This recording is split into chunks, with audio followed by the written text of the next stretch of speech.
La historia de María comienza en un tiempo difícil, lleno de ansiedad y opresión. El pueblo de Israel vivía bajo el dominio del poderoso imperio romano, y todos esperaban con anhelo la llegada del Mesías, el libertador prometido en las Escrituras. Durante décadas, esa esperanza se había mantenido viva a través de las profecías que hablaban de un Salvador, alguien que rompería las cadenas de la opresión y restauraría el reino de Israel. Sin embargo, nadie sabía cuándo sucedería esto, ni de dónde vendría esa liberación. Sorprendentemente, Dios eligió un lugar inesperado para dar inicio a su plan de redención de la humanidad, la pequeña y humilde ciudad de Nazaret. Más sorprendente aún, eligió a una joven humilde llamada María para este gran propósito. María era una joven común que vivía en una pequeña ciudad, rodeada de tradiciones y obligaciones religiosas.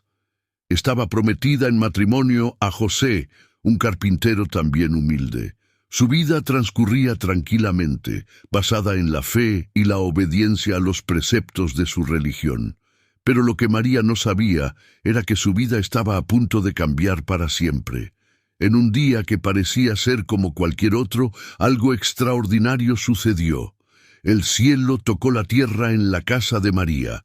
Sin previo aviso, un ángel, Gabriel, apareció ante ella, enviado directamente por Dios. Y él traía un mensaje que no solo transformaría la vida de María, sino que cambiaría el curso de la historia de la humanidad para siempre. Biblia, Lucas, capítulo 1, versículo 26. Al sexto mes, Dios envió al ángel Gabriel a Nazaret, un pueblo de Galilea, a una virgen prometida en matrimonio a cierto hombre llamado José, descendiente de David. El nombre de la virgen era María. El ángel se acercó a ella y le dijo: «Alégrate, llena de gracia, el Señor está contigo». María, asustada y sorprendida, quedó paralizada al ver al ángel ante ella. La luz que emanaba de Gabriel era indescriptible, y su presencia sobrenatural llenó el ambiente de una sensación de reverencia y temor. Ella nunca había visto algo así antes, y el miedo invadió su corazón. Pero antes de que pudiera decir algo, el ángel la saludó con palabras que no solo la sorprendieron, sino que también llevaban un profundo significado. «Alégrate, llena de gracia, el Señor es contigo». Estas palabras no eran solo un simple saludo, sino la confirmación de que el favor de Dios estaba sobre su vida. María, una joven común, había sido elegida para una misión única y grandiosa. Aún así, la sorpresa y el temor la dominaban, y no podía entender lo que esas palabras realmente significaban. En su humildad, se preguntaba qué estaba sucediendo. El ángel, percibiendo el miedo en el corazón de María, rápidamente la tranquilizó, diciendo: «No temas, María, porque has hallado gracia ante Dios». Estas palabras confirmaban el amor de Dios por ella y la elección divina que había sido hecha. María no había hecho nada extraordinario para merecer ese favor, pero en la sabiduría y la soberanía de Dios, ella fue elegida. Entonces, Gabriel reveló la misión para la cual había sido llamada. «Quedarás encinta y darás a luz un hijo, y le pondrás por nombre Jesús. Él será grande y será llamado Hijo del Altísimo. El Señor Dios le dará el trono de David, su padre, y reinará para siempre sobre la casa de Jacob. Su reino no tendrá fin». Como está escrito en el libro de Lucas. Biblia, Lucas capítulo 1, versículo 30. Pero el ángel le dijo: «No temas, María, has hallado gracia delante de Dios. Concebirás y darás a luz un hijo, y le pondrás por nombre Jesús. Él será grande, y será llamado Hijo del Altísimo. El Señor Dios le dará el trono de David, su padre, y reinará para siempre sobre el pueblo de Jacob. Su reino no tendrá fin». En esa época, una joven embarazada sin estar casada era mal vista y en muchos casos severamente castigada. José, por su parte, se encontraba ante un dilema doloroso.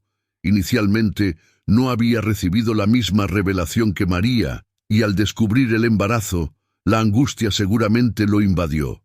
La ley permitía que él expusiera a María públicamente y rompiera el compromiso. José podría haber seguido ese camino, pero Dios, en su misericordia, intervino. En un sueño, un ángel se le apareció a José, revelándole la verdad. Se le instruyó a no temer en aceptar a María como esposa, pues lo que había sido concebido en ella era obra del Espíritu Santo. Con fe y obediencia, José aceptó su misión. Permaneció al lado de María, listo para asumir el papel de padre terrenal del Salvador. La unión de ambos no era solo de amor, sino de propósito, una misión dada directamente por Dios. Juntos comenzaron a prepararse para el nacimiento de Jesús, sabiendo que las circunstancias en que nacería no serían fáciles. Cuando María estaba a punto de dar a luz, un decreto de César Augusto obligó a todos a registrarse en un censo. Como José era de la línea de David, tuvo que viajar a Belén. El largo y extenuante viaje, con María en sus últimos meses de embarazo, estuvo lleno de desafíos. Al llegar a Belén, José y María enfrentaron otra dificultad. La ciudad estaba llena, y no había lugar donde pudieran hospedarse. Después de varios intentos frustrados, la única opción que quedó fue un establo, donde se mantenían a los animales. Allí, en medio de un escenario sencillo, María dio a luz al Salvador del mundo. Jesús nació en un pesebre, rodeado de humildad. Mientras el mundo dormía, el cielo se movía para anunciar ese momento. Ángeles aparecieron a pastores en los campos, proclamando la llegada del Salvador. Gloria a Dios en las alturas y paz en la tierra a los hombres de buena voluntad. Los pastores, humildes en su condición, fueron los primeros en recibir la noticia y se dirigieron al lugar donde estaba Jesús. Allí, frente a la sencillez del establo, se postraron y adoraron al Rey de Reyes, al Mesías. Poco tiempo después, magos venidos de Oriente también llegaron a Belén, guiados por una estrella. Sabían por las profecías que esa estrella anunciaba el nacimiento del Rey prometido. Al encontrar al niño, le entregaron regalos: oro, incienso y mirra, símbolos que apuntaban al futuro de Jesús, su realeza, su divinidad y el sacrificio que haría por toda la humanidad. Sin embargo, el nacimiento de Jesús no pasó desapercibido para los poderosos de la época. El rey Herodes, al escuchar sobre la llegada de un nuevo rey, se sintió amenazado. Su temor de perder el trono lo llevó a cometer una terrible crueldad. Ordenó que todos los niños menores de 2 años, en Belén y sus alrededores, fueran asesinados. Esta cruel orden devastó familias y llenó la ciudad de luto. Pero Dios, en su providencia, actuó nuevamente para proteger a su hijo. Un ángel se le apareció a José en un sueño y le advirtió que huyera con María y el niño a Egipto. Obediente, José partió durante la noche, y así la Sagrada Familia se exilió. Mientras estaban en Egipto, María y José cuidaron de Jesús, sabiendo que su misión era mucho más grande que cualquier dificultad que pudieran enfrentar. Después de la muerte de Herodes, un ángel informó a José que era seguro regresar. Sin embargo, en lugar de volver a Belén, la familia se estableció en Nazaret, donde Jesús crecería en sabiduría, estatura y gracia ante Dios y los hombres, rodeado por el cariño de sus padres y la sabiduría de Dios.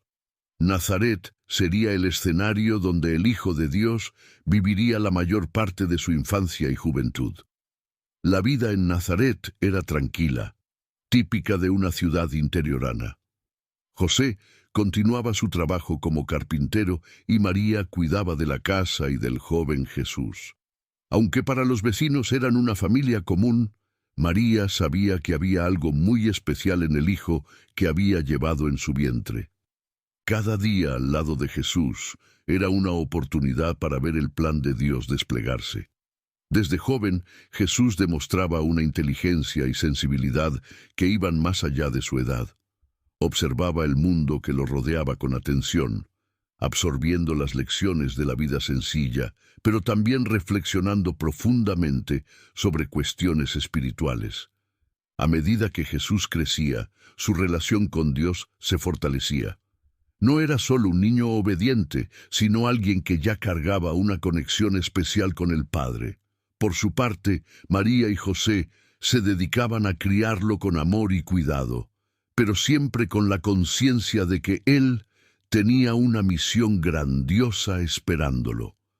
María, muchas veces, observaba a su hijo con una mezcla de orgullo y reverencia. Sabía que su destino estaba más allá de su comprensión, pero confiaba completamente en Dios. Nazaret, con sus colinas y campos tranquilos, sería el lugar donde Jesús crecería en sabiduría, gracia y estatura. Los años pasaron, y a los 12 años Jesús ya se destacaba entre los demás niños. Era un joven curioso, lleno de preguntas y respuestas profundas. Fue en esa época que ocurrió un evento que marcó aún más su camino.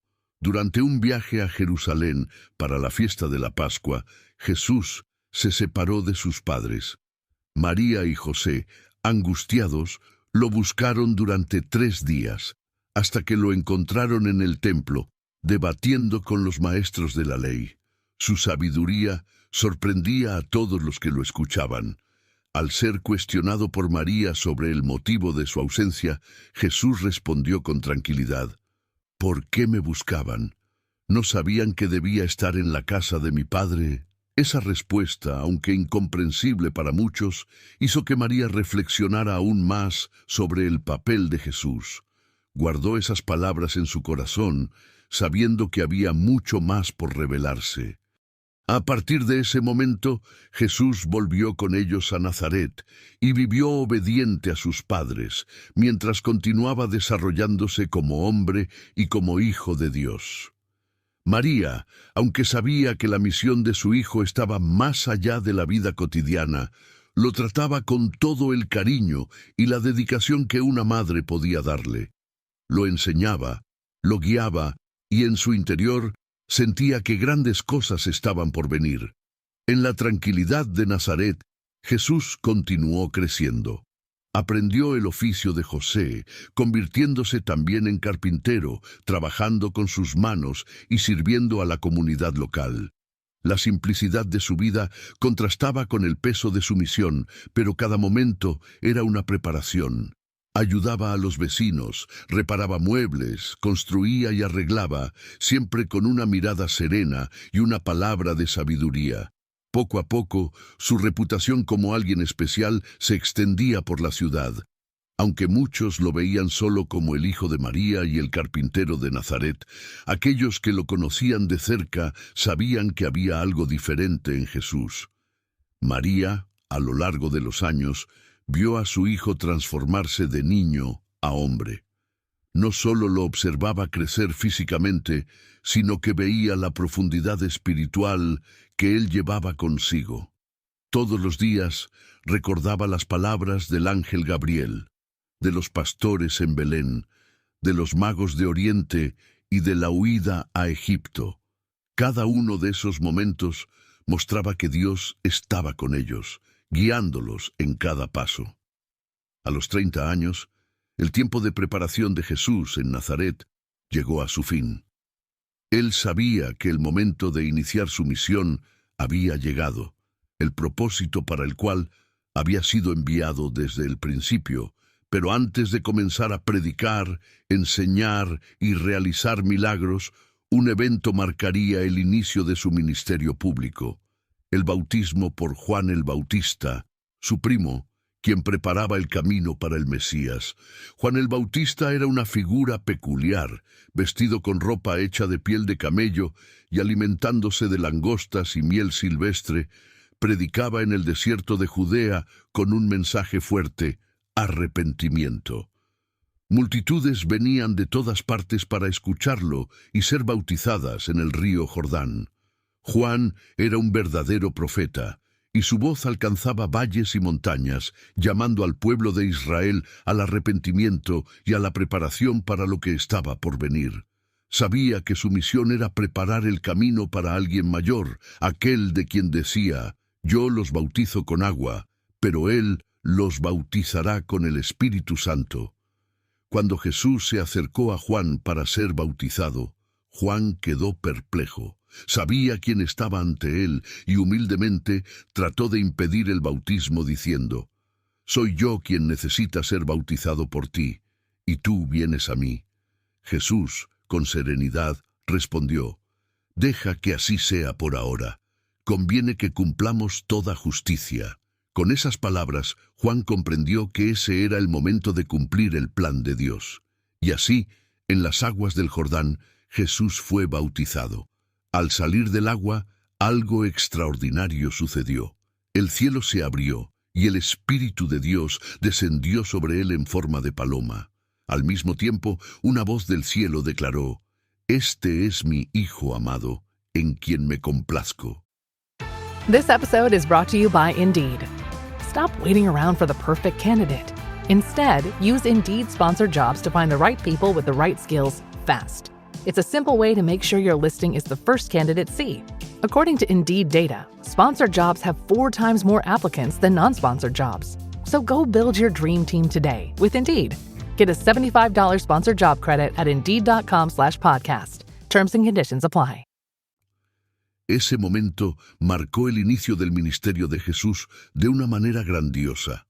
Allí, ante todos, Dios confirmaba que Jesús era el Mesías, el Hijo que traería salvación al mundo.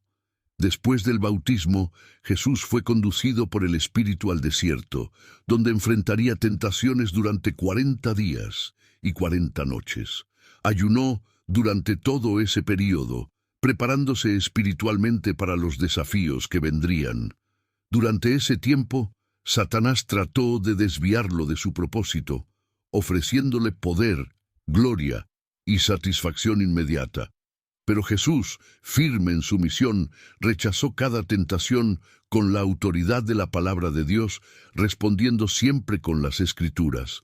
No solo de pan vivirá el hombre, sino de toda palabra que sale de la boca de Dios. No tentarás al Señor tu Dios, adorarás al Señor tu Dios, y solo a Él servirás. Al final de los 40 días, el diablo lo dejó, y ángeles vinieron para servirle. Después del ayuno de 40 días en el desierto y de superar las tentaciones de Satanás, Jesús estaba listo para comenzar su ministerio. Pero antes de predicar a las multitudes, sabía que debía formar un grupo especial de hombres que lo acompañarían, aprendiendo directamente de él. Estos hombres no serían líderes religiosos, eruditos ni personas de alta posición social. Jesús eligió hombres comunes, trabajadores sencillos, que serían transformados para una misión extraordinaria. Volviendo a Galilea, la región donde había crecido, Jesús comenzó a buscar a aquellos que se convertirían en sus discípulos. La primera parada fue el Mar de Galilea, un gran lago de agua dulce, rodeado de pequeñas ciudades y aldeas donde la pesca era una actividad central. Allí vivían algunos de los hombres que Jesús había elegido desde el principio de los tiempos. Mientras caminaba a la orilla del lago, vio a 2 hermanos, Simón, quien también sería llamado Pedro, y Andrés. Estaban echando redes al mar, pues eran pescadores. Jesús los observó por un momento, y luego con voz firme les dijo: «Vengan, síganme, y los haré pescadores de hombres». Esas palabras simples y poderosas tocaron profundamente los corazones de Pedro y Andrés. Inmediatamente dejaron sus redes y siguieron a Jesús sin dudar. Esa decisión cambió completamente sus vidas. Antes pescaban peces, ahora serían usados para transformar corazones. Jesús continuó su camino y encontró a otros 2 hermanos, Santiago y Juan, hijos de Zebedeo. Ellos también estaban a la orilla del mar, en su barco, junto a su padre, reparando las redes. Cuando Jesús los llamó, al igual que Pedro y Andrés, dejaron todo atrás: el barco, las redes, e incluso a su padre, para seguir al Maestro. Así comenzó una jornada sin retorno. A partir de ese momento, Santiago y Juan, conocidos más tarde como hijos del trueno por su intensidad y celo, se unieron a Pedro y Andrés en el círculo más íntimo de Jesús. Estos primeros discípulos, todos pescadores, simbolizaban la simplicidad y la humildad que Jesús valoraba. No tenían gran conocimiento teológico ni estatus social, pero tenían corazones dispuestos a aprender. Jesús veía en ellos el potencial para convertirse en líderes que impactarían el mundo de manera inimaginable. Con sus primeros seguidores, Jesús comenzó a viajar por las ciudades y aldeas de Galilea, predicando sobre el reino de Dios y llamando a más personas al arrepentimiento. La fama de sus enseñanzas comenzó a extenderse, y las multitudes se reunían en todos los lugares por donde pasaba.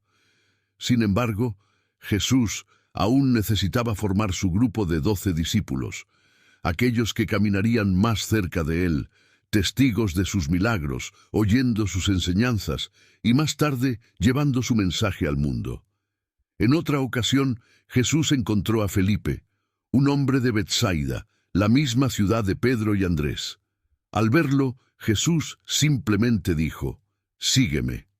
Felipe, tocado por las palabras del Maestro, no dudó, e inmediatamente Felipe fue a contarle a su amigo Natanael, también llamado Bartolomé: «Hemos encontrado a aquel de quien Moisés escribió en la ley y de quien los profetas también escribieron, Jesús de Nazaret, el hijo de José», dijo Felipe con entusiasmo. Natanael, escéptico, respondió: «¿De Nazaret? ¿Puede salir algo bueno de allí?». Felipe no discutió, solo lo invitó: «Ven y verás». Cuando Natanael se acercó a Jesús, algo sorprendente ocurrió. Antes de que Felipe pudiera presentarlo, Jesús miró a Natanael y dijo: «Aquí tienes a un verdadero israelita en quien no hay falsedad». Natanael, asombrado, preguntó: «¿De dónde me conoces?». Jesús respondió: «Te vi mientras estabas bajo la higuera, antes de que Felipe te llamara». Con estas palabras, Natanael reconoció inmediatamente la autoridad de Jesús y exclamó: «Maestro, tú eres el Hijo de Dios, tú eres el Rey de Israel». Jesús, con una sonrisa, dijo: «¿Crees porque te dije que te vi bajo la higuera? Verás cosas más grandes que estas».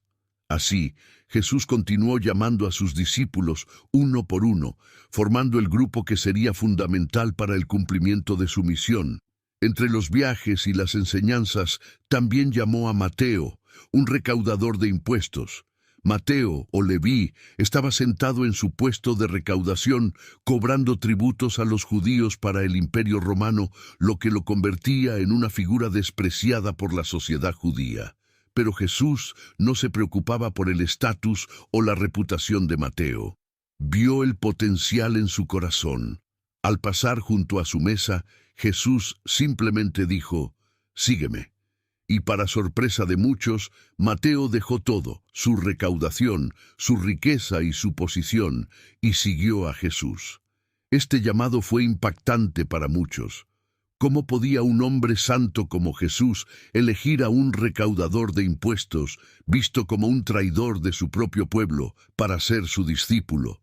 Pero Jesús no veía a las personas de la misma manera que el mundo las veía. Él miraba el corazón y sabía que Mateo estaba listo para una transformación. Mateo, a su vez, celebró su nueva vida con un gran banquete en su casa, donde muchos otros recaudadores de impuestos y pecadores se reunieron. Y Jesús, en lugar de evitarlos, se sentó a la mesa con ellos, provocando el escándalo entre los fariseos y los líderes religiosos. «¿Por qué vuestro maestro come con recaudadores de impuestos y pecadores?», swinguieron indignados. Jesús, con calma, respondió: «Los sanos no necesitan médico, sino los enfermos. No he venido a llamar a los justos, sino a los pecadores». Con cada discípulo que se unía a Jesús, el grupo se iba completando. Llamó a hombres como Tomás, también conocido como Dídimo, quien más tarde sería conocido por sus dudas, pero que siempre buscaba la verdad con sinceridad. Llamó a Simón, el celote, parte de un grupo político radical que luchaba contra el dominio romano, mostrando que Jesús atraía a personas de todos los orígenes e ideologías. También llamó a Judas Iscariote, quien terminaría siendo conocido por su traición, pero que inicialmente fue elegido como cualquier otro, con un papel fundamental en el plan mayor de Dios. Con 12 discípulos a su lado, Jesús estaba listo para intensificar su ministerio. Les enseñaba no solo con palabras, sino con acciones. En cada milagro, en cada parábola, en cada encuentro con la gente, los discípulos estaban a su lado, observando y aprendiendo. No eran simplemente seguidores, sino aprendices que, un día, llevarían el mensaje de Jesús al mundo. Con sus discípulos a su lado, el ministerio de Jesús comenzaba a tomar forma. Cada día, nuevas multitudes se reunían para escucharlo enseñar, y los milagros que él realizaba empezaban a extenderse por las ciudades de Galilea y más allá. Su poder y autoridad sobre la naturaleza, las enfermedades e incluso sobre los espíritus malignos eran incuestionables, y esas demostraciones comenzarían a volverse cada vez más frecuentes a medida que revelaba el reino de Dios en acción. Uno de los primeros milagros que Jesús realizó ocurrió en Caná, un pequeño pueblo de Galilea. Jesús había sido invitado, junto con sus discípulos y su madre, María, a una boda. El evento parecía seguir normalmente, hasta que algo embarazoso sucedió. El vino de la fiesta se acabó antes de tiempo.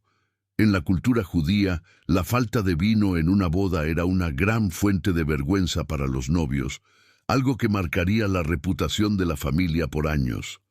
María, dándose cuenta de la situación, se acercó a Jesús y, con confianza, le dijo: «No tienen más vino». Aunque Jesús sabía que aún no era el momento de revelarse plenamente, no ignoró la petición de su madre. Con un gesto de comprensión, pidió a los sirvientes que llenaran 6 tinajas de piedra con agua, tinajas que se usaban para la purificación ceremonial de los judíos. Cuando las tinajas estuvieron llenas hasta el borde, Jesús dijo: «Ahora saquen un poco y llévenlo al maestro de ceremonias». Cuando el maestro probó el agua que había sido transformada en vino, quedó asombrado. Llamó al novio y le dijo: «Todos sirven primero el mejor vino, y después, cuando los invitados ya han bebido bastante, se sirve el vino inferior, pero tú has guardado el mejor hasta ahora». Este fue el primer milagro público de Jesús, y aunque fue discreto, los presentes, especialmente sus discípulos, se dieron cuenta de que algo extraordinario estaba sucediendo. Este milagro no fue solo una demostración de poder, simbolizó el nuevo tiempo que comenzaba con la llegada de Jesús. El mejor vino simbolizaba la nueva alianza que se establecería a través de él, superior a la antigua. También fue un recordatorio de que Jesús no despreciaba las necesidades humanas diarias, sino que las atendía con amor y compasión. Después del milagro en Caná, Jesús y sus discípulos continuaron viajando por Galilea y otras regiones, y las curaciones milagrosas comenzaron a suceder con frecuencia. Una de estas curaciones ocurrió en Cafarnaúm, una ciudad que se convertiría en el centro de operaciones de Jesús durante su ministerio. La noticia de sus enseñanzas y su poder se esparció rápidamente, y pronto estaba rodeado de personas que necesitaban sanación y liberación. Un día, mientras Jesús enseñaba en una casa llena de gente, algunos hombres trajeron a un paralítico, cargándolo en una camilla. No pudieron entrar por la puerta debido a la multitud, así que subieron al techo de la casa, hicieron una abertura y con gran esfuerzo bajaron al hombre en su camilla justo delante de Jesús. El gesto de fe de estos hombres era notable, y Jesús, al verlo, dijo al paralítico: «Hijo, tus pecados te son perdonados». Estas palabras sorprendieron a todos, y algunos de los maestros de la ley que estaban presentes comenzaron a murmurar, pensando: ¿quién es este que blasfema? ¿Quién puede perdonar pecados sino solo Dios? Sabiendo lo que pasaba en sus corazones, Jesús se dirigió a ellos. ¿Por qué están pensando esas cosas en sus corazones? ¿Qué es más fácil decir al paralítico: tus pecados te son perdonados, o levántate, toma tu camilla y anda? Y, para que supieran que el Hijo del Hombre tiene poder en la tierra para perdonar pecados, dijo al hombre: levántate, toma tu camilla y vete a tu casa. Inmediatamente el hombre se levantó, tomó su camilla y salió caminando frente a todos. La multitud, maravillada, glorificaba a Dios diciendo: nunca hemos visto algo así. Este milagro no solo demostró el poder de Jesús para sanar físicamente, sino que reveló algo aún más profundo: su autoridad para perdonar pecados, algo que solo Dios podía hacer. Este evento marcó el comienzo de una nueva comprensión del poder de Jesús, y las multitudes que lo seguían solo aumentaban. Además de las curaciones, Jesús demostró su poder sobre los espíritus malignos. En Cafarnaúm, durante un sábado, estaba enseñando en la sinagoga cuando un hombre poseído por un espíritu impuro comenzó a gritar: ¿qué quieres con nosotros, Jesús de Nazaret? Has venido a destruirnos. Yo sé quién eres, el Santo de Dios. Jesús, sin dudarlo, reprendió al espíritu maligno: cállate y sal de él. El espíritu, después de sacudir violentamente al hombre, salió con un fuerte grito, y todos los presentes quedaron atónitos. ¿Qué es esto?, se preguntaban entre sí. Una nueva enseñanza. Enseña con autoridad, y hasta a los espíritus impuros les da órdenes, y ellos le obedecen. La fama de Jesús se extendió rápidamente por toda la región.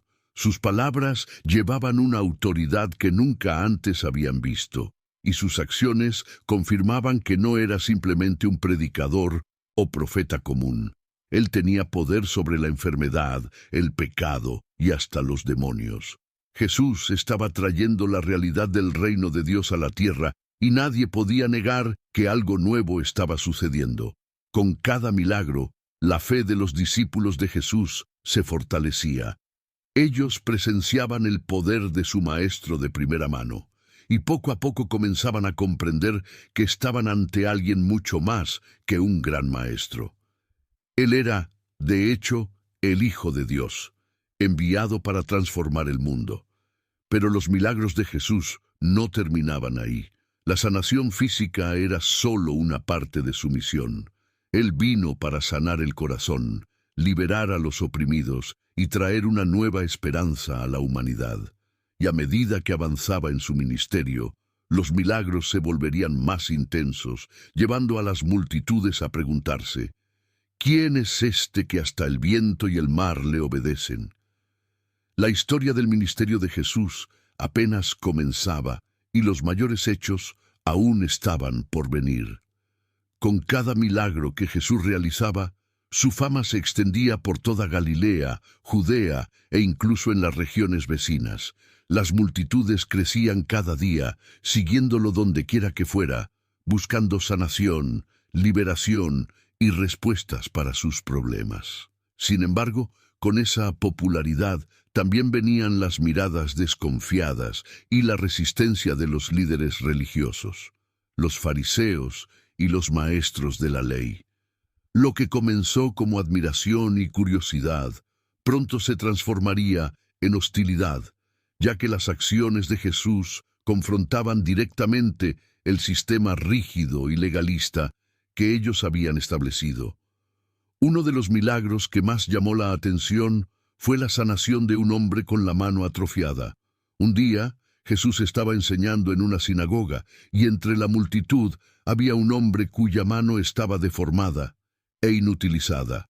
Los fariseos ya observaban a Jesús con intenciones maliciosas, tratando de encontrar algo que pudieran usar en su contra. Como era sábado, un día sagrado de descanso para los judíos, se preguntaban si Jesús tendría la audacia de sanar en un día en el cual, según sus tradiciones, no se debía realizar ningún trabajo.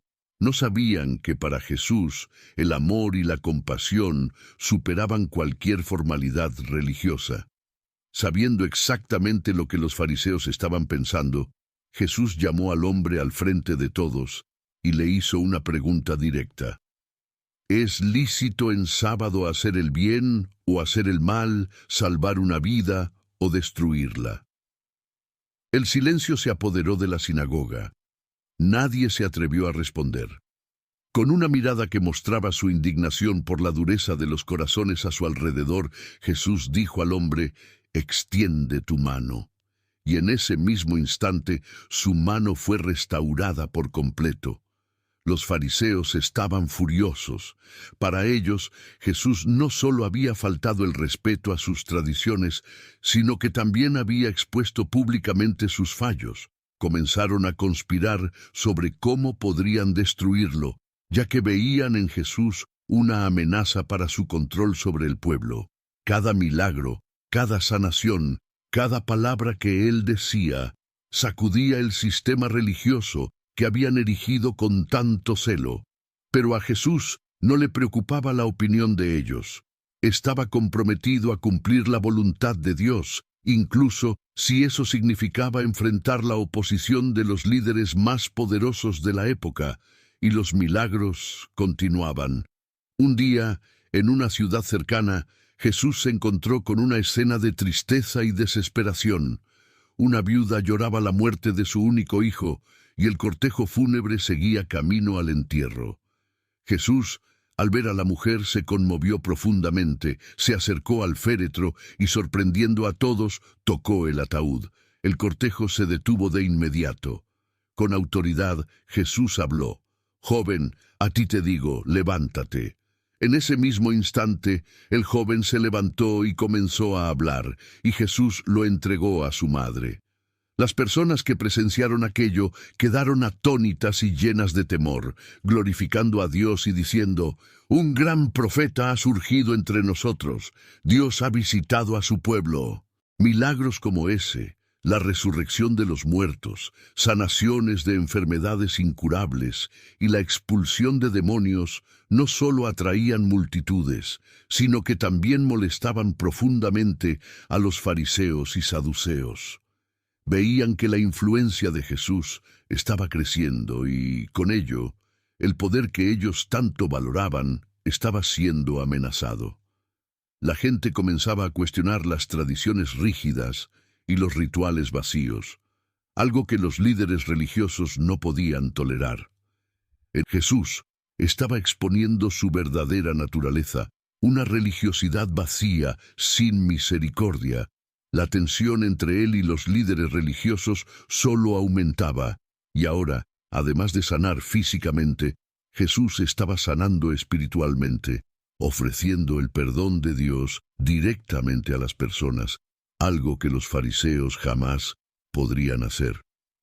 Un milagro que ejemplificó esta creciente hostilidad fue la sanación de un hombre ciego de nacimiento. Jesús, al encontrar al hombre en las calles de Jerusalén, escupió en el suelo, hizo barro con su saliva y lo aplicó sobre los ojos del ciego. Luego le dijo que fuera a lavarse en el estanque de Siloé. Obedeciendo, el hombre lavó sus ojos y regresó viendo. Esto causó un gran alboroto entre los vecinos y los líderes religiosos.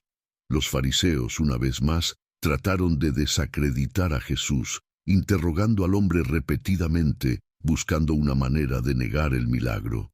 Sin embargo, el ex ciego afirmó con simplicidad: «Yo era ciego, pero ahora veo». Sin otra explicación para lo sucedido, los fariseos expulsaron al hombre de la sinagoga. Jesús lo encontró más tarde y se reveló a él como el Hijo de Dios, reafirmando que la fe es lo que verdaderamente trae luz al mundo. Pero los milagros de Jesús no se detenían, y eso solo intensificaba el malestar de los fariseos. Ellos intentaban constantemente atraparlo en alguna falta, tendiéndole trampas, probando sus palabras y actos. Aún así, Jesús siempre los desarmaba con su sabiduría y autoridad. Y entonces llegó el famoso milagro de la resurrección de Lázaro. Este tal vez fue el punto de inflexión para la creciente oposición de los fariseos. Lázaro, amigo de Jesús y hermano de Marta y María, había muerto. Cuando Jesús llegó a la ciudad de Betania, 4 días después del entierro, Lázaro ya estaba en la tumba. Marta, llorando, le dijo a Jesús: «Señor, si hubieras estado aquí, mi hermano no habría muerto». Jesús, con gran compasión, declaró: «Yo soy la resurrección y la vida. El que cree en mí, aunque muera, vivirá». Con esas palabras, Jesús fue hasta la tumba de Lázaro, y ante una multitud de personas que estaban allí consolando a la familia, ordenó que quitaran la piedra.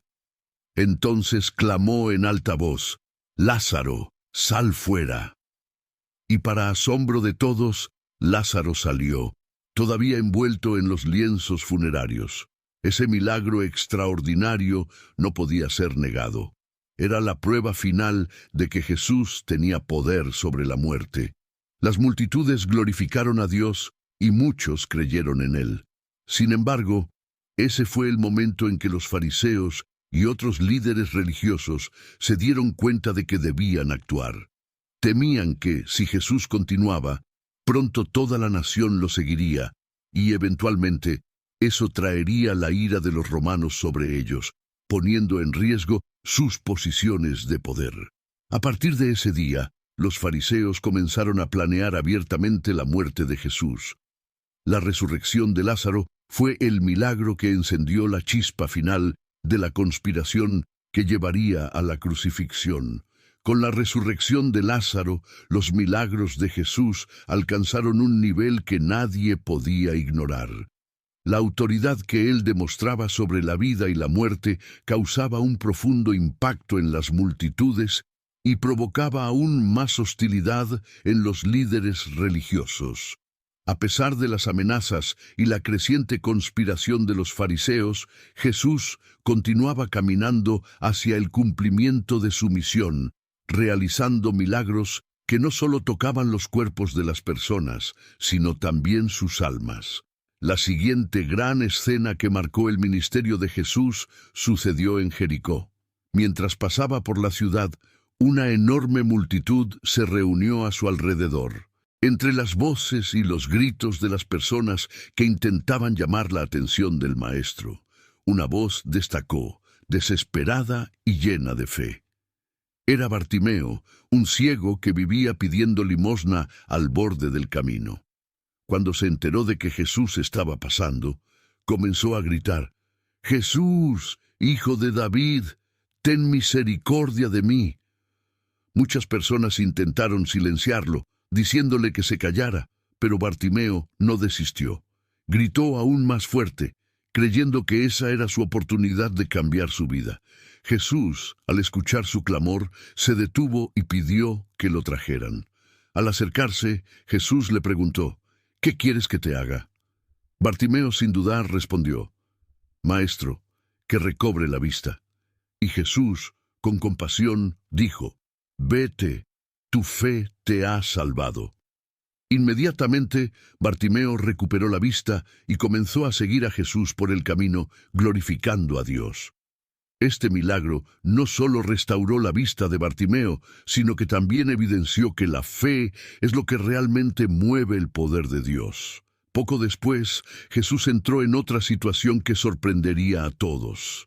Aún en Jericó, encontró a Zaqueo, un jefe de los publicanos, un hombre extremadamente rico y odiado por el pueblo, ya que su trabajo de recaudador de impuestos se asociaba con la corrupción y la traición a su propio pueblo.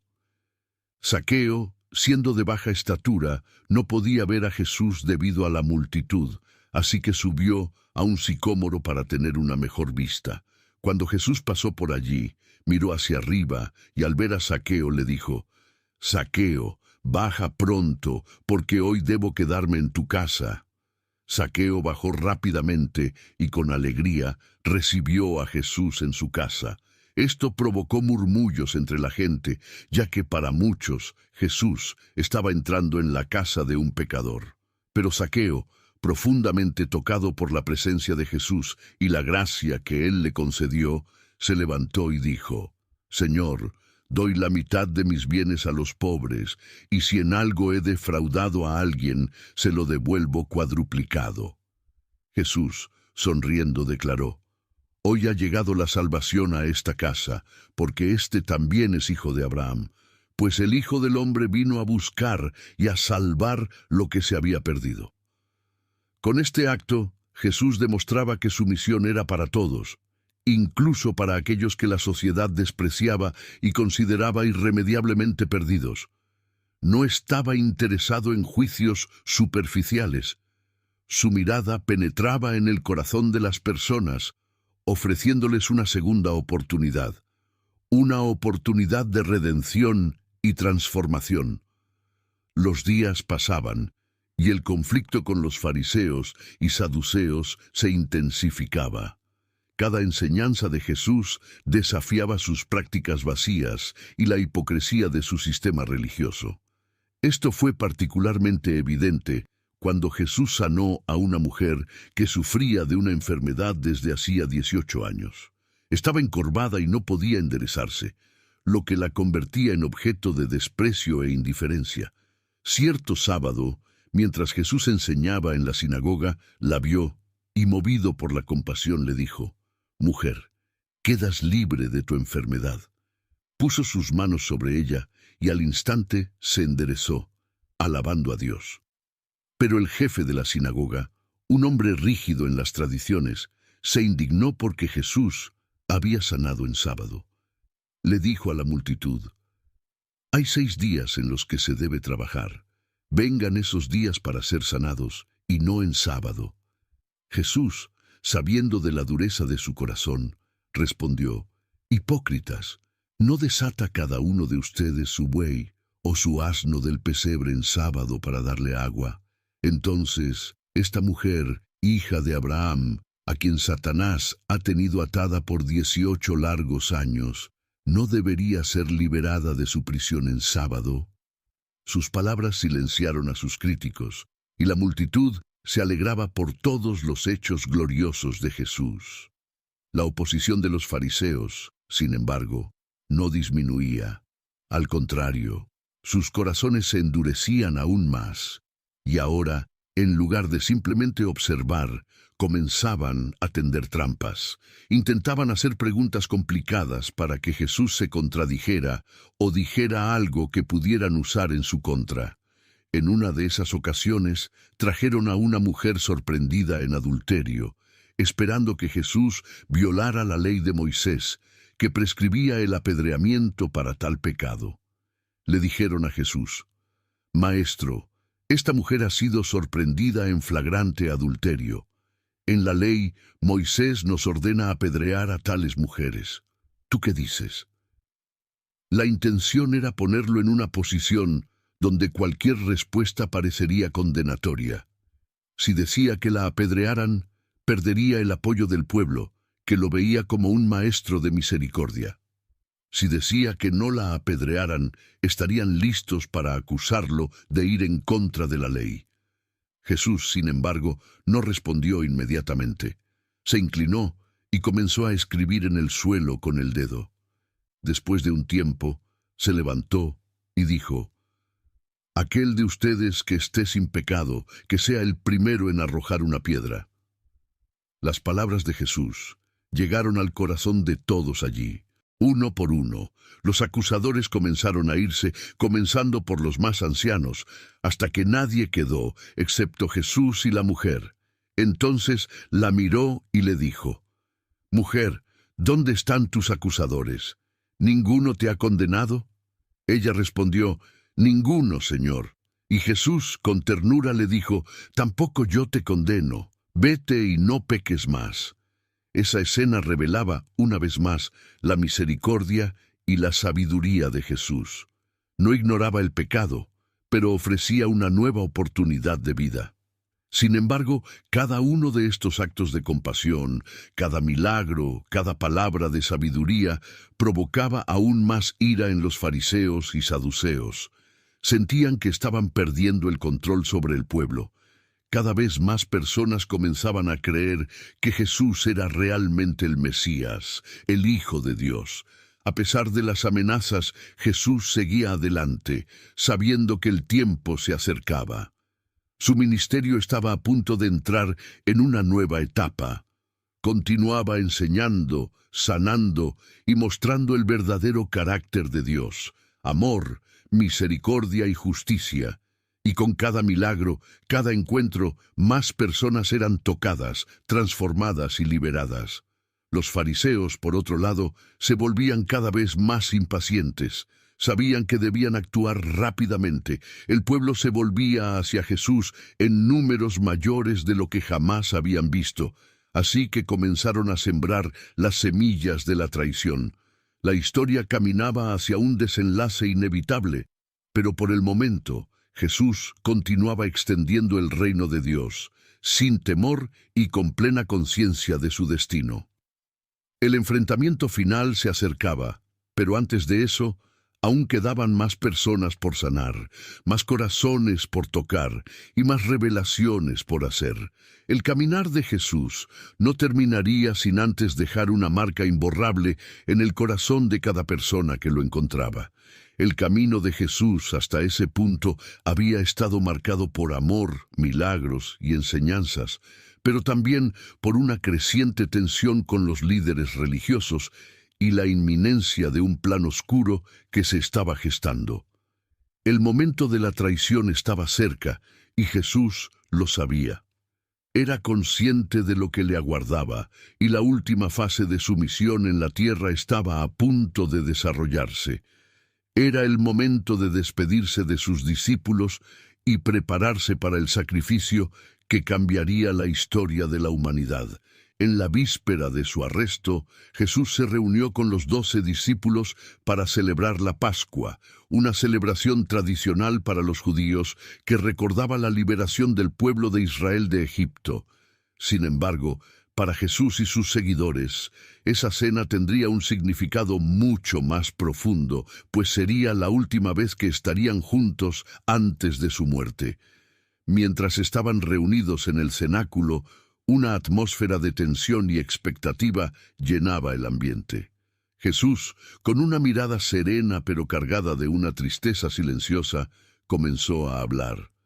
Sabía que el momento de su partida estaba cerca y necesitaba preparar a sus discípulos para lo que vendría. Durante la cena, Jesús tomó el pan, lo partió y entregándolo a cada uno de sus discípulos dijo: «Este es mi cuerpo, que es dado por vosotros. Haced esto en memoria de mí». Los discípulos lo observaban sin entender completamente el peso de sus palabras. Luego, Jesús tomó una copa de vino y tras dar gracias, se la dio, diciendo: «Esta copa es la nueva alianza en mi sangre, derramada en favor de muchos. Bebed de ella todos vosotros». En ese momento, Jesús no estaba simplemente compartiendo una comida común. Estaba instituyendo la nueva alianza, en la que su propio cuerpo y sangre serían el sacrificio que traería perdón y reconciliación para toda la humanidad. Sin embargo, en medio de ese momento solemne, Jesús hizo una declaración que estremeció el corazón de los discípulos: «Uno de vosotros me traicionará». Las palabras cayeron como una losa sobre ellos. Todos comenzaron a mirarse, confusos y preocupados, preguntándose unos a otros quién sería capaz de cometer tal acto. Pedro, siempre impulsivo, hizo una señal a Juan, que estaba cerca de Jesús, pidiéndole que preguntara quién sería el traidor. Juan, con la voz baja, preguntó: «Señor, ¿quién es?». Y Jesús, con calma, respondió: «Es aquel a quien le dé el pedazo de pan mojado». Jesús entonces mojó un pedazo de pan y se lo dio a Judas Iscariote. En ese momento, el silencio se hizo más denso, y los ojos de Jesús y Judas se encontraron. Sin decir una palabra, Judas sabía que su acto había sido expuesto, pero aún así no desistió de sus planes. «Lo que vas a hacer, hazlo pronto», dijo Jesús. Judas se levantó de inmediato y salió. Era de noche, tanto literal como simbólicamente. La oscuridad comenzaba a envolver los eventos que estaban por suceder. Después de la salida de Judas, Jesús se dirigió a los discípulos que quedaban y continuó preparándolos. Habló sobre la importancia de permanecer unidos y de amarse unos a otros, así como Él los había amado. «En esto conocerán todos que sois mis discípulos, si os amáis unos a otros». También comenzó a hablar sobre su partida y sobre el envío del Consolador, el Espíritu Santo, que estaría con ellos después de su muerte y resurrección, guiándolos y consolándolos. Pedro, confundido y angustiado, no podía aceptar la idea de que Jesús se iría. «Señor, ¿por qué no puedo seguirte ahora? Daré mi vida por ti». Jesús, con compasión, respondió: «¿Darás tu vida por mí? En verdad te digo que antes de que cante el gallo, me negarás 3 veces». Pedro, incrédulo, guardó silencio, sin saber qué decir. Después de la cena, Jesús y los discípulos salieron hacia el Monte de los Olivos, un lugar de oración y recogimiento que Jesús solía frecuentar. Caminaban en silencio, cada uno inmerso en sus pensamientos y preocupaciones. Jesús sabía que su momento de mayor angustia estaba por llegar. Al llegar al jardín de Getsemaní, Jesús pidió a sus discípulos que se quedaran allí y oraran, mientras él se apartaba un poco más, llevándose consigo a Pedro, Santiago y Juan. Cuando llegaron a cierta distancia, Jesús les dijo: «Mi alma está muy triste, hasta la muerte. Quedaos aquí y velad conmigo». Con el peso de toda la humanidad sobre sus hombros, Jesús se apartó un poco más y cayó con el rostro en tierra, orando intensamente. «Padre, si es posible, pasa de mí esta copa. Sin embargo, no sea como yo quiero, sino como tú quieres». La angustia de Jesús era tan profunda que su sudor se convertía en gotas de sangre. Era el momento más difícil de su vida terrenal, el enfrentamiento entre la voluntad humana y el propósito divino. Aún así, él se sometía a la voluntad del Padre, sabiendo que el sacrificio era inevitable para salvar a la humanidad. Después de orar, Jesús regresó a donde estaban sus discípulos y los encontró durmiendo. «¿Ni siquiera 1 hora habéis podido velar conmigo?» «Component placement», les preguntó con tristeza. Sabía que el espíritu estaba dispuesto, pero la carne era débil, incluso para aquellos que lo amaban profundamente. Volvió a orar una vez más, y luego otra, cada vez con más intensidad, hasta que finalmente sintió la paz de aceptar completamente lo que estaba por venir. Cuando terminó su última oración, Jesús se levantó, despertó a los discípulos y dijo: «Ha llegado la hora. El Hijo del Hombre está siendo entregado en manos de pecadores». Y en ese momento apareció Judas, liderando a un grupo de soldados y sirvientes de los sumos sacerdotes, armados con espadas y antorchas. Judas se acercó a Jesús y, como había acordado, lo traicionó con un beso, el señal que había dado para identificar a Jesús ante los guardias. «Amigo, ¿a qué has venido?», Zrenia preguntó Jesús, con un dolor silencioso en su voz. El traidor había cumplido su acto. Pedro, en un arranque de ira, sacó una espada y cortó la oreja de Malco, el siervo del sumo sacerdote. Pero Jesús, tranquilo, reprendió a Pedro: «Guarda tu espada. Todos los que usan espada, a espada morirán». Y en un último gesto de misericordia, tocó la oreja de Malco y lo sanó. Entonces Jesús se entregó voluntariamente a los guardias, sin resistencia. La oscuridad de la noche invadía el jardín de Getsemaní, y el arresto de Jesús marcaba el comienzo de su camino hacia el mayor sacrificio de la historia. Sabía lo que estaba por venir, pero estaba preparado para enfrentarlo todo por amor a la humanidad. Los discípulos, aterrorizados, huyeron y se escondieron, mientras Jesús era llevado para enfrentar el juicio. El peso de la traición, el rechazo y el sufrimiento estaba sobre él, pero su misión era clara: cumplir el plan de Dios para la redención de todos. La cruz se acercaba y con ella la consumación del propósito eterno de salvación. Getsemaní fue el escenario de la mayor batalla espiritual de Jesús, donde, en medio del dolor y la soledad, Él se rindió completamente a la voluntad del Padre. A partir de ese momento, el camino hacia la crucifixión estaba trazado y el mundo nunca volvería a ser el mismo. Después de ser arrestado en el jardín de Getsemaní, Jesús fue llevado, bajo la fría mirada de Judas, ante los líderes religiosos de la época, quienes ya habían tramado y preparado el escenario para su condena. Fue presentado primero ante Anás, un ex sumo sacerdote, y luego ante Caifás, el sumo sacerdote en funciones. Allí comenzó una serie de juicios irregulares y falsos testimonios. Los líderes religiosos estaban decididos a encontrar alguna acusación para condenar a Jesús a la muerte, aunque eso significara manipular la verdad. Lo acusaron de blasfemia, porque él afirmó ser el Hijo de Dios, una verdad que ellos se negaban a aceptar. Durante todo este proceso, Jesús permaneció en silencio. Sus ojos reflejaban la paz de quien sabía que todo estaba ocurriendo de acuerdo con el plan de Dios, a pesar de tanta injusticia. Los principales sacerdotes y los ancianos lo interrogaron e insultaron, mientras que testigos falsos se levantaban contra él tratando de incriminarlo. Cuando finalmente le preguntaron directamente si él era el Cristo, el Hijo de Dios, Jesús respondió con firmeza: «Tú lo has dicho, pero os digo que en breve veréis al Hijo del Hombre sentado a la diestra del Poderoso y viniendo sobre las nubes del cielo». Esa declaración fue suficiente para los líderes religiosos. Rasgándose las vestiduras en señal de indignación, Caifás exclamó: «¡Blasfemia! ¿Qué necesidad tenemos de más testigos? Todos habéis oído lo que ha dicho». Con la decisión de muerte ya sellada, llevaron a Jesús ante el gobernador romano, Poncio Pilato. Los líderes religiosos sabían que bajo la ocupación romana no tenían autoridad para ejecutar la sentencia de muerte, y por eso necesitaban que Pilato confirmara la condena.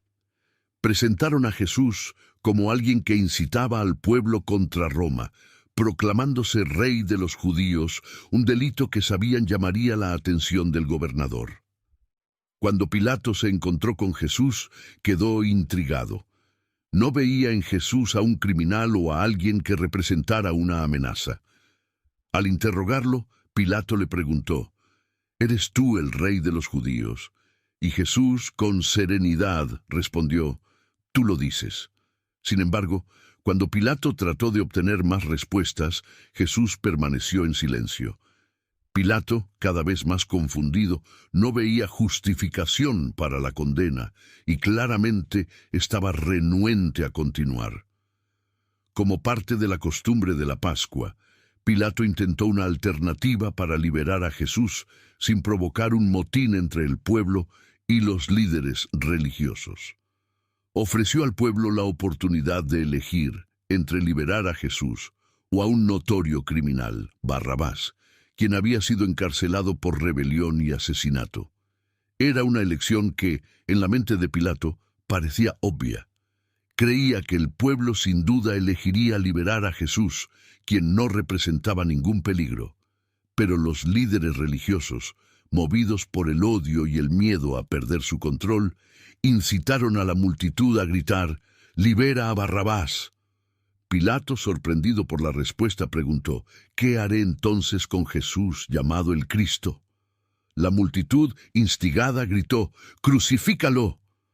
Aunque renuente, Pilato vio que la presión aumentaba y, temiendo una revuelta, se lavó las manos delante del pueblo, simbolizando que no se responsabilizaba por la sangre de Jesús. «Estoy inocente de la sangre de este hombre justo. Eso es asunto de ustedes», dijo.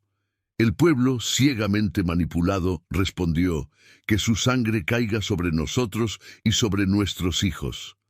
Con eso, Pilato cedió a la presión y entregó a Jesús para que fuera crucificado.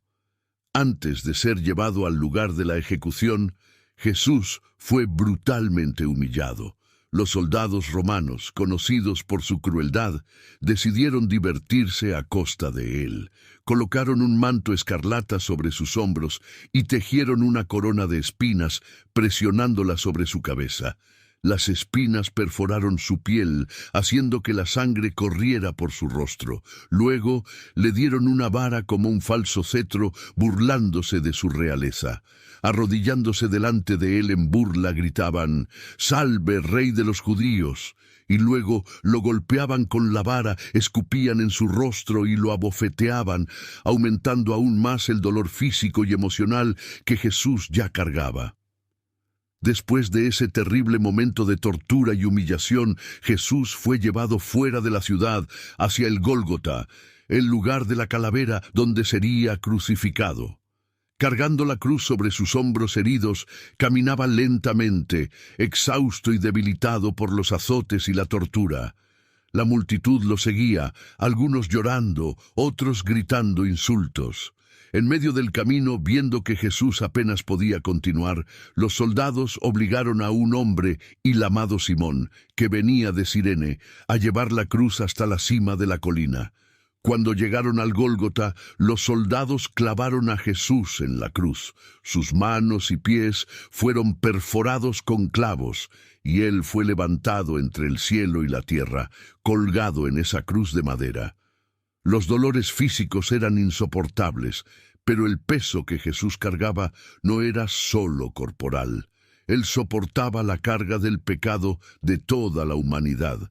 A su lado, 2 criminales también fueron crucificados, uno a su derecha y otro a su izquierda, cumpliendo la profecía de que sería contado entre los transgresores. Mientras Jesús sufría en la cruz, los soldados se repartieron sus ropas y echaron suertes sobre su túnica. Colocaron un letrero sobre su cabeza que decía: «Jesús de Nazaret, el Rey de los judíos». Los líderes religiosos y los que pasaban por allí se burlaban de él, diciendo: «Si eres el Hijo de Dios, baja de la cruz». Salvó a otros, pero a sí mismo no puede salvarse. Pero Jesús, en silencio, soportaba. Su misión estaba clara y aún en ese dolor inimaginable, su corazón permanecía lleno de amor por aquellos que lo insultaban. Él no estaba allí para salvarse a sí mismo, sino para salvar a la humanidad, incluidos aquellos que lo despreciaban y lo crucificaban. El cielo comenzaba a oscurecerse y la crucifixión avanzaba. A su alrededor, las personas observaban con curiosidad e indiferencia, pero lo que estaba ocurriendo en el Gólgota cambiaría el curso de la historia para siempre. Jesús, el Hijo de Dios, estaba siendo ofrecido como sacrificio para la redención del mundo. El desenlace de esta historia aún no había llegado, pero el plan de Dios se estaba cumpliendo en cada momento. La muerte en la cruz era dolorosa y terrible, pero también llevaba la promesa de una victoria que estaba por venir. El Cordero de Dios estaba siendo sacrificado, y pronto la humanidad conocería la profundidad del amor de Dios como nunca antes. Ahora, con Jesús clavado en la cruz, la escena se centraba en los 2 criminales que estaban a su lado. Mientras Jesús estaba colgado en la cruz, 2 hombres también estaban siendo crucificados junto a él. Eran criminales, ladrones condenados por sus delitos, recibiendo el castigo máximo de aquella época.